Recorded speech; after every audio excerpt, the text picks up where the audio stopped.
All right, so I had to jump on here and do a quick recap of Fight Night Garcia versus Onama. I didn't end up doing picks for this card because I was like, dude, this is a bullshit card. It seems like every time we get like a string of good cards or like one good pay per view, the UFC punishes us with these boring Apex cards. And like, you got to understand from my perspective. Like, I remember one of the Apex cards, Tatsuro Taira versus Jung Sung Park, I think is his name, Young Park. One of the most brutal cards to sit through, especially on the prelims with the constant commercials and the same loop of commercials over and over again. I didn't do picks for this, but I still watched the card. And dude, honestly, super underrated card. Let's jump into it. Let's start with the main event. Steve Garcia, man, he goes in there and big bros David Onama. He was marching forward, walking David Onama down in typical Steve Garcia fashion, touching him up until he put those paws on him, man, until he started landing super significant strikes on David Onama, hurt him, walked him down, teed off on him, and then just kind of flattened him, crumpled him up onto the canvas. David Onama wasn't completely out, but dude, it was only going to get worse. I mean, this was too easy for David Onama. I thought it would at least be more competitive because you look at Garcia's last fight with kind of an older, washed up Calvin Cater, and he took him to a decision, right? So I was thinking it would at least be more competitive considering like the run David Onama's been on with the 4-fight win streak. It just wasn't though, dude. David Onama or Steve Garcia just big bro David Onama from the jump. I mean, this was too easy, but like the call out though, I gotta say, like, dude, what are you doing with that call out? Instead of calling for somebody up the rankings, maybe like a top 10 matchup, hell, a top 5 matchup, he calls for Max Holloway for the BMF at lightweight. Like, that's almost as bad as the Joaquin Buckley, Conor McGregor. Yo mama's a hoe, yo daddy's a hoe. That's almost as bad as that call out from Joaquin Buckley. I don't know what he was thinking. Like, dude, move up the rankings. You got to get some more status. Some more status, right? Some more status. I don't know. Before you call out a guy like Max Holloway, right? Like, I don't know. But regardless, dude, like, not the most technical guy, Steve Garcia. He does get hit quite often, but like he has a lot of power and he just has unshakable confidence. Like he's just a G, man. He's just one of those guys. You listen to his post fight interview, minus that call out, man. Really good post fight speech. The guy's a G, stand up dude. Kind of a role model kind of dude. Good performance, man. Like definitely a dangerous guy with that power. Moving on, dude. This co-main event was chaos. Okay, so going into it, it was like kind of a back and forth battle, right? Like Waldo Cortes Acosta was trying to weigh on Ante Delija, use that weight advantage early, press him up against the cage, tried a few takedowns, just kind of was putting that big belly on Delija early because Delija's a kind of a smaller heavyweight at 237. And then we get towards the end of the round. There's like a minute 30 left. Ante Delija lands an eye poke, and they showed the replay. It was like the pinky grazed the eye of Cortes Acosta. And after that, he just started teeing off on Costa.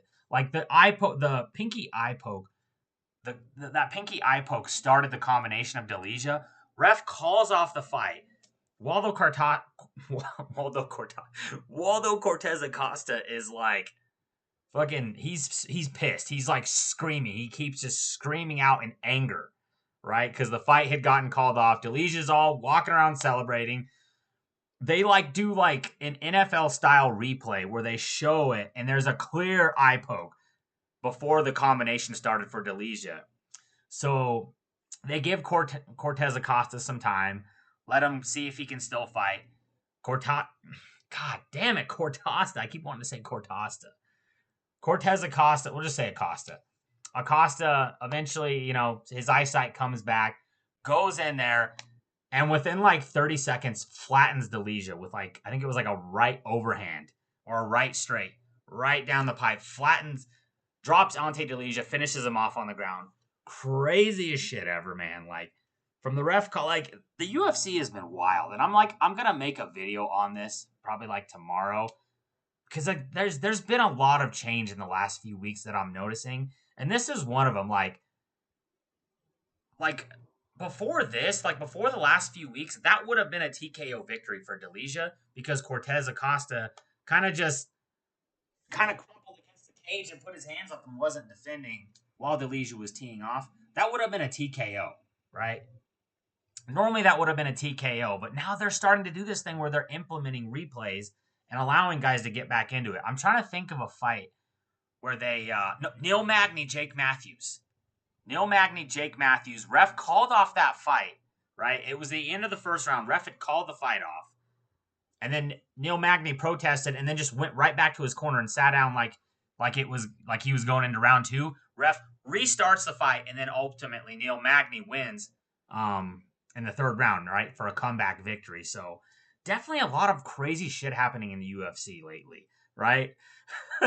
Bro, the irony of this. Tom Aspinall goes to a no contest last weekend with Cyril Gahn because of an eye poke.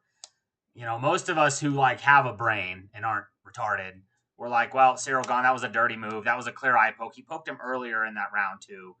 Dirty fight. Cyril Gahn's kind of a dirty fighter. He's been shown to be a dirty fighter. It was a nasty eye poke. No harm, no foul there for Tom, right?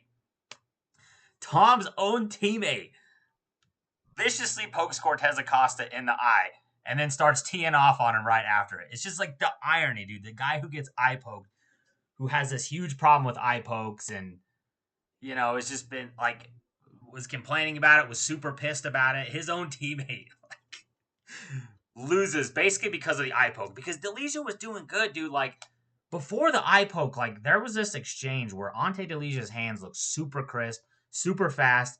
He was teeing off. He was landing some nasty combos. They were kind of trading in the pocket. And then the eye poke happened, and it just deflated him as soon as they started that fight, right?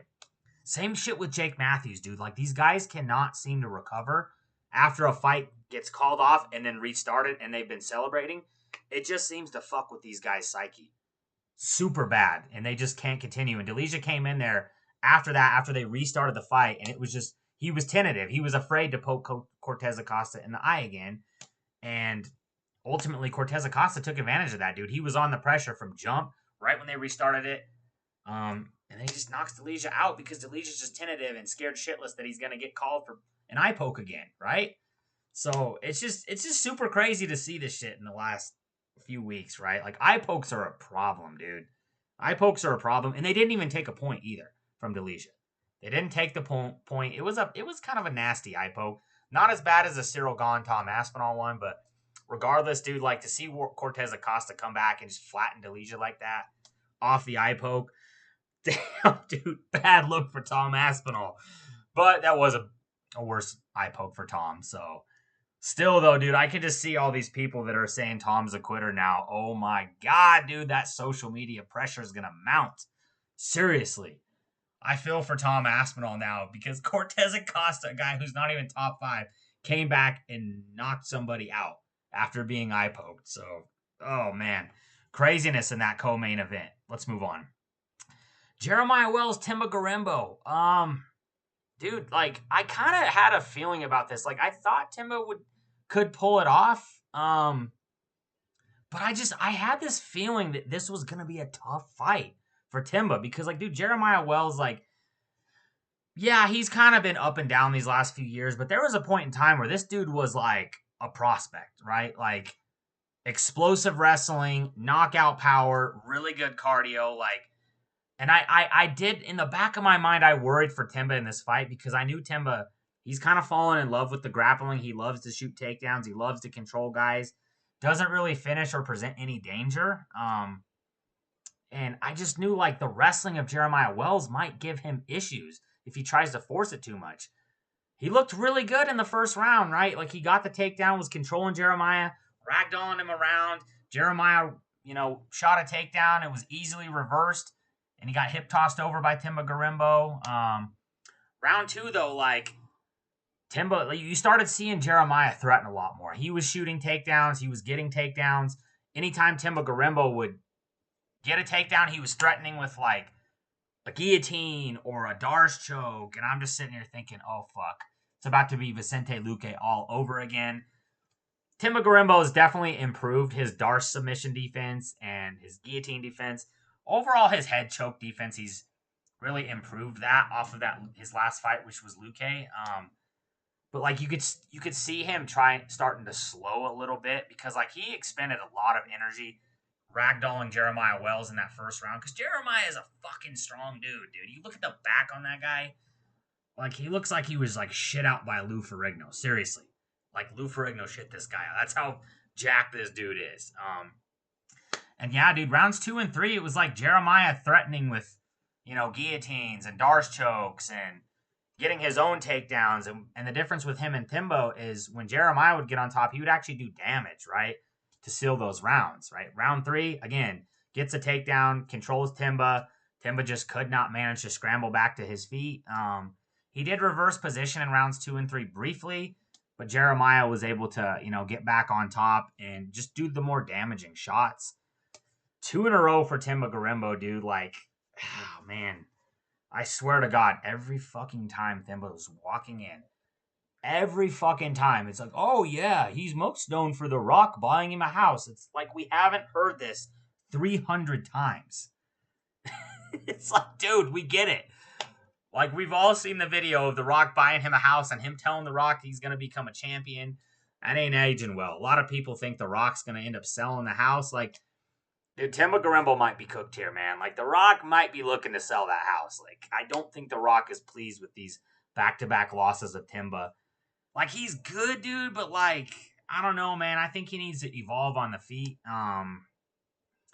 He needs to, like, attempt to do more damage on the ground as well. Like, just sitting here, having this kind of control-based strategy, bro, like, that's very suspect, especially in this day and age, because as we've seen these last couple cards, control time doesn't really mean shit anymore. It really doesn't. The person who's doing more damage, even from their back, is going to win a decision, right? And that's just kind of, that's what happened here. Jeremiah just out-damaged him, out-grappled him in rounds 2 and 3, and at 39 years of age, dude, gets the win. I think he was coming off a 2-year layoff, too, so that's a really bad look for Themba, because before the Luque fight, Themba was on a 3-4 fight win streak, was looking really solid.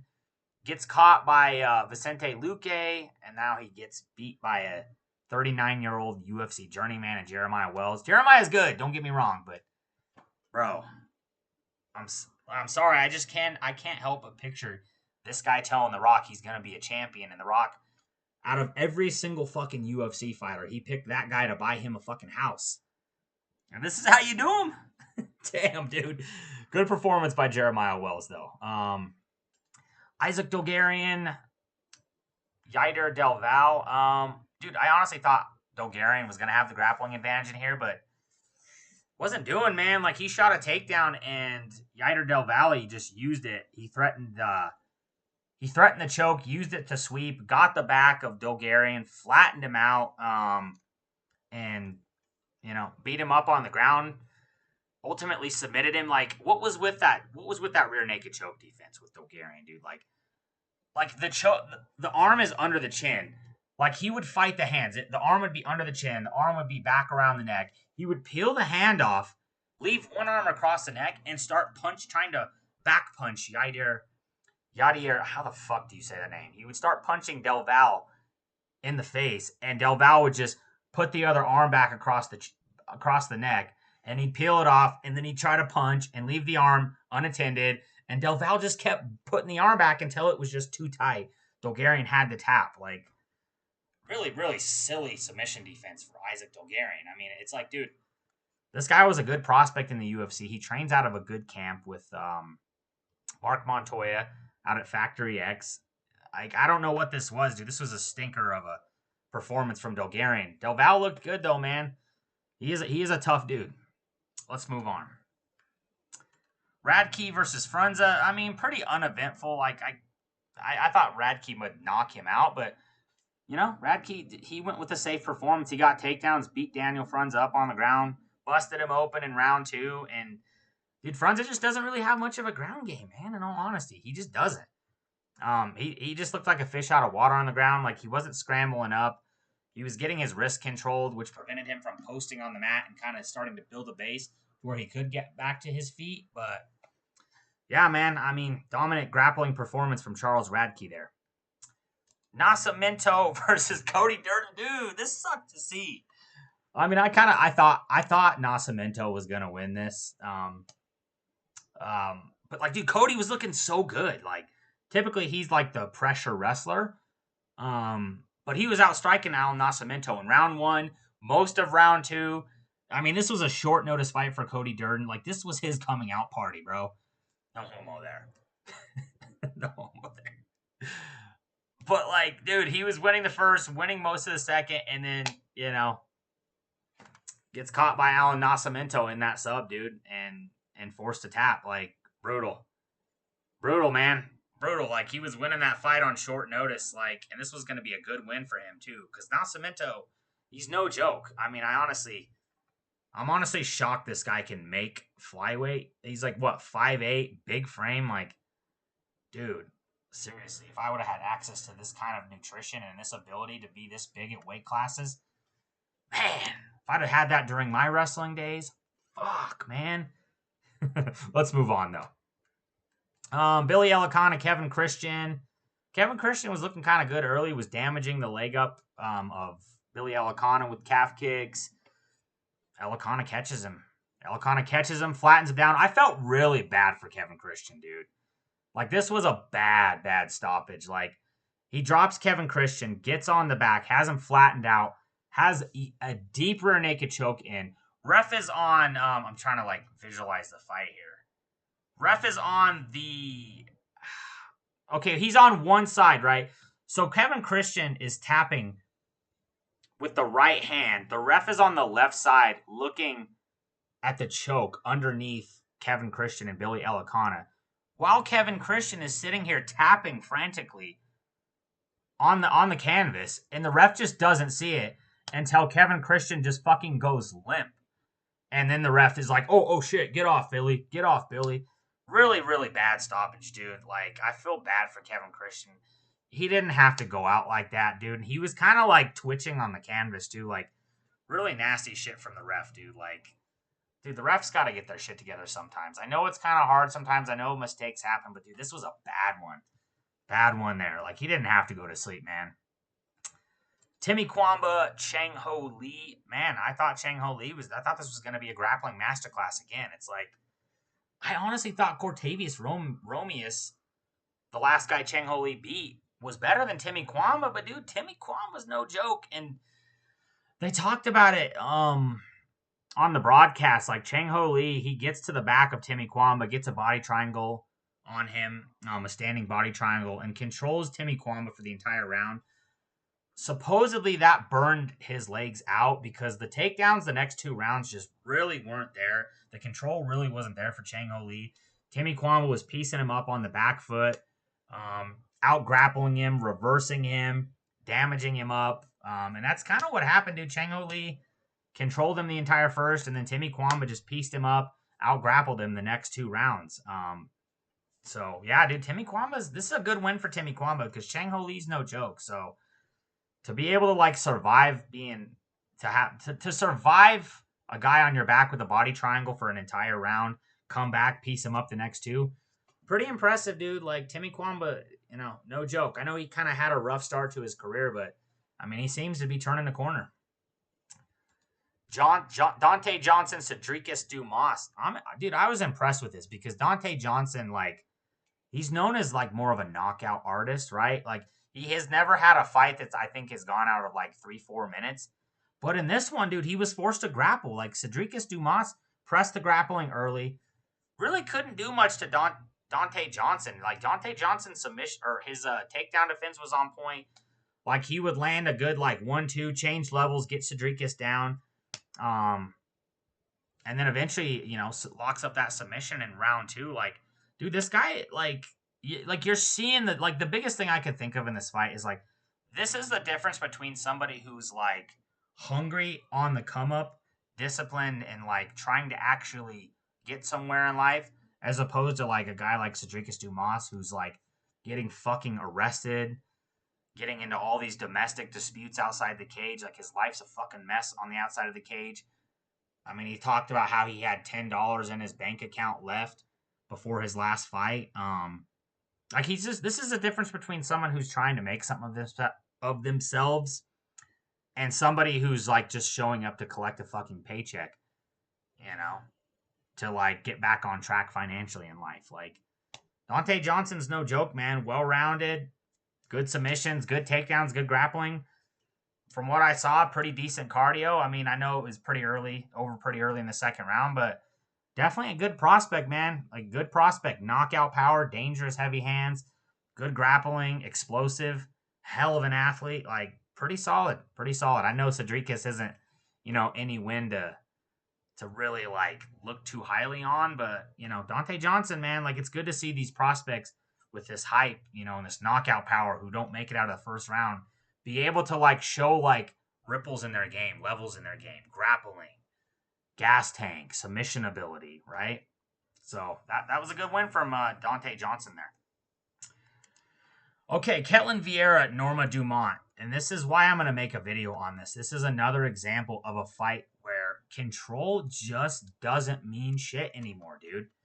Like, you look at round one, it's, like, pretty even on the feet. Nobody's really, like, standing out on the feet, right? They're both kind of exchanging. Ketlen Viera gets a takedown with, like, a minute and a half left in round one. Threatens an arm triangle. Almost gets it on Norma. Round ends. Round two, kind of same thing. Norma's looking decent on the feet, gets taken down with like a minute and a half left, and controlled the rest of the round, right? Round three, I gave to Norma. First two, I leaned Viera just because Norma really didn't do much on the feet, right? Round three, Norma didn't do much either, but she didn't get taken down. She was pressed and held against the cage for a little bit, but ultimately got away, landed a bit more strikes on the feet than Ketlen. So I gave Norma that third.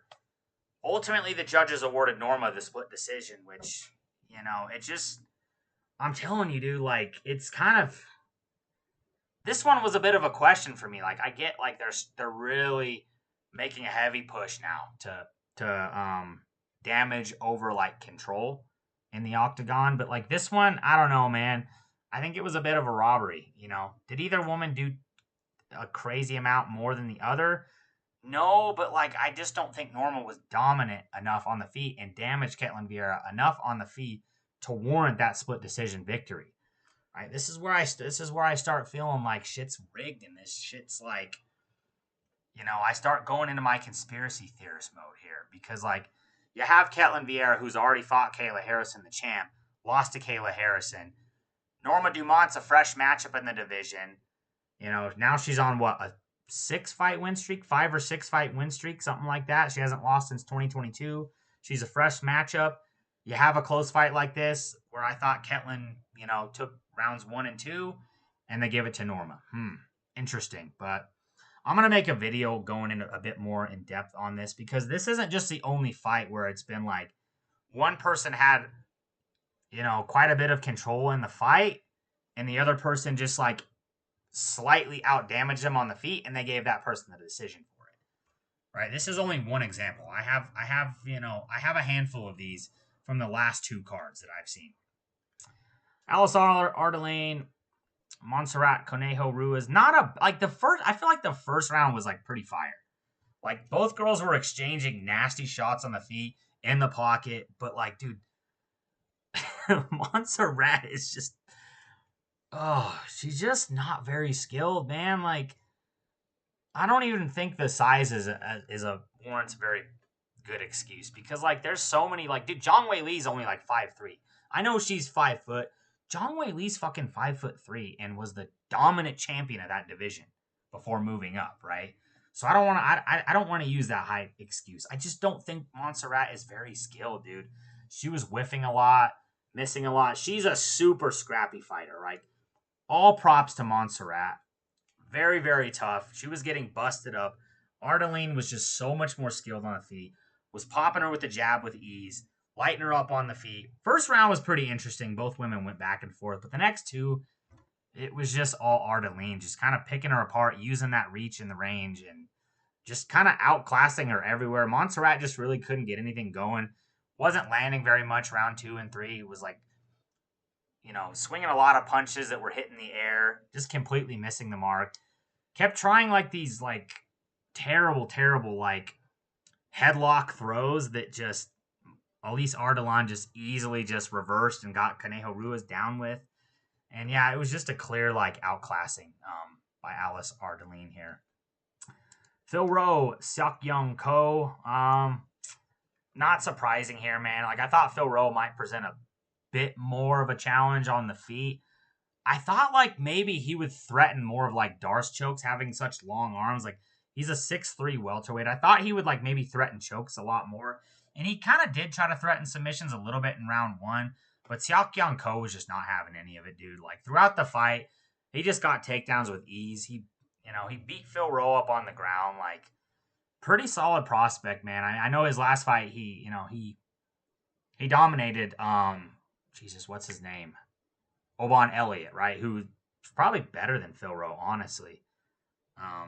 Yeah, man, it was just him getting takedowns, him like controlling position, exploding with ground and pound, back to control. Anytime Phil Rowe would try to scramble or do anything, he was on him. He would flatten him out, and he just beat him up, man. Like, dude, this guy's a super good prospect. Like, since when is like I know Phil Rowe's not the highest level fighter, but like since when does this guy land 11 strikes in a UFC fight? Like that's pretty crazy. Like even when he reversed Seok Young Ko in one of the rounds, like he just couldn't get anything going, and Ko just scrambled back to his feet. Like, dude, these Korean dudes, man, like just like the Asian people in general, man, super high level grappling, good submission defense. Like this guy is gonna be a guy to look out for in that welterweight division. Great cardio. I mean, back-to-back decisions. He can go the distance.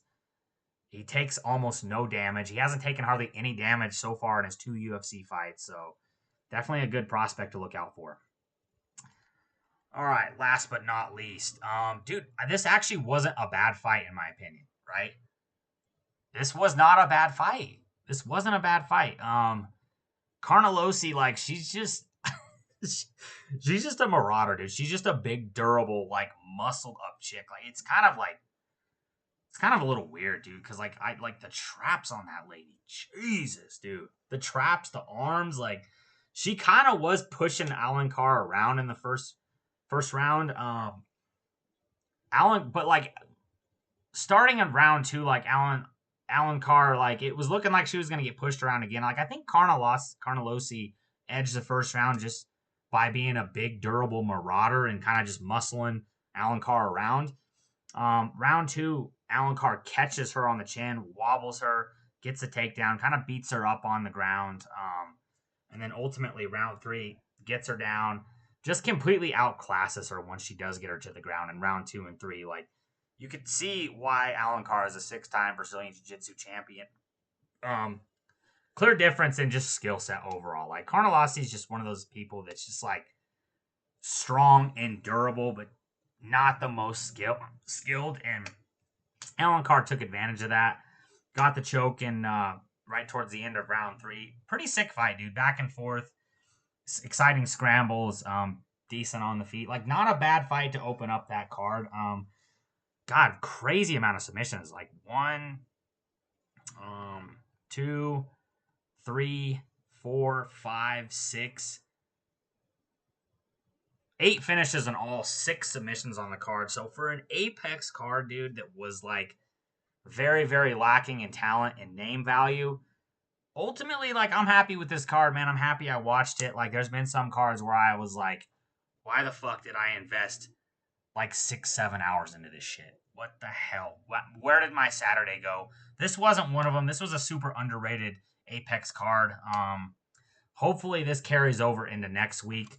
I didn't do picks on this one. I guess I'll do picks for the next one, but this one surprised me, man. Occasionally you get these Apex cards that are bangers. Like I'd honestly give this one probably like 8 out of 10, honestly, for all the finishes, for some of the chaos in the co-main. And yeah, there was some exciting scraps on it too. So that's what I got. I'm going to make a video on like this. I'm going to make a video on, kind of this whole like changing of the guard we're seeing where like control is just not being valued like it used to, because I know we've known about this for years, but it's something that's like really taken an aggressive turn, especially these last few weeks, starting with that card last weekend in Abu Dhabi to now. So I'm going to be making a video about that probably tomorrow.